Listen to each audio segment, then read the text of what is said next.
बिहार में चुनाव चल रहे हैं, लेकिन इस बार राहुल गांधी ने एक ऐसा बयान दे दिया है जिससे राजनीति के गलियारों में हलचल तेज हो गई है।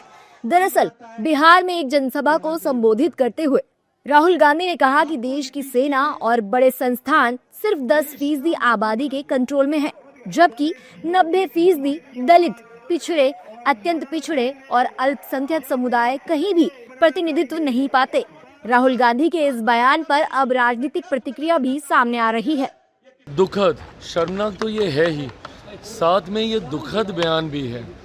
अगर देश के एलओपी लोकसभा, नेता प्रतिपक्ष लोकसभा की खुद की सोच ऐसी है, जो कहीं ना कहीं सदन में विपक्ष का नेतृत्व कर रहे हैं, वो अगर हमारी सेना को जात पात धर्म मजहब में बांट कर देखने का काम कर रहे हैं, तो इससे ज़्यादा लोकतंत्र के लिए दुखद और कोई बात नहीं हो सकती।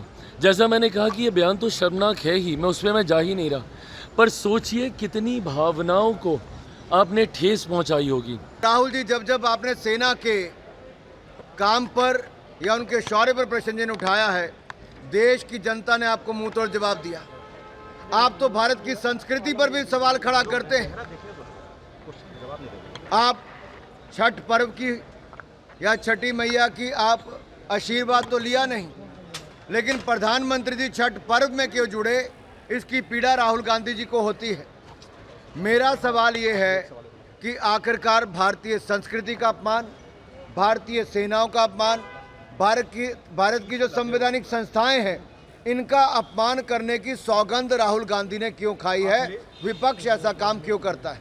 जबकि कांग्रेस के नेता राहुल गांधी के बयान को सही बता रहे हैं और बीजेपी पर हमलावर हैं। देश के जो संसाधन हैं, उन तमाम संसाधनों के ऊपर किसका कब्जा है? उन तमाम संसाधनों पर केवल 10% लोगों का ही कब्जा है।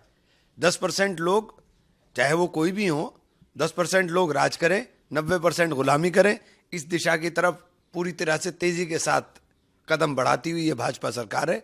भाजपा सरकार की सारी नीतियां जो संविधान को खत्म करने की हैं, वो सिर्फ इसीलिए हैं कि बाबा साहेब के सपनों को चकनाचूर किया जा सके। राहुल गांधी पहले भी भारतीय सेना पर अपने बयानों को लेकर विवादों में रहे हैं। इससे पहले भी राहुल गांधी ने कहा था कि चीनी सैनिक अरुणाचल प्रदेश में भारतीय जवानों को पीट रहे हैं। बहरहाल एक बार फिर राहुल गांधी का बयान सुर्खियों में है और बीजेपी को बैठे बिठाए एक बड़ा मुद्दा हाथ लग गया है, जिसे लेकर वह कांग्रेस पर हमलावर है।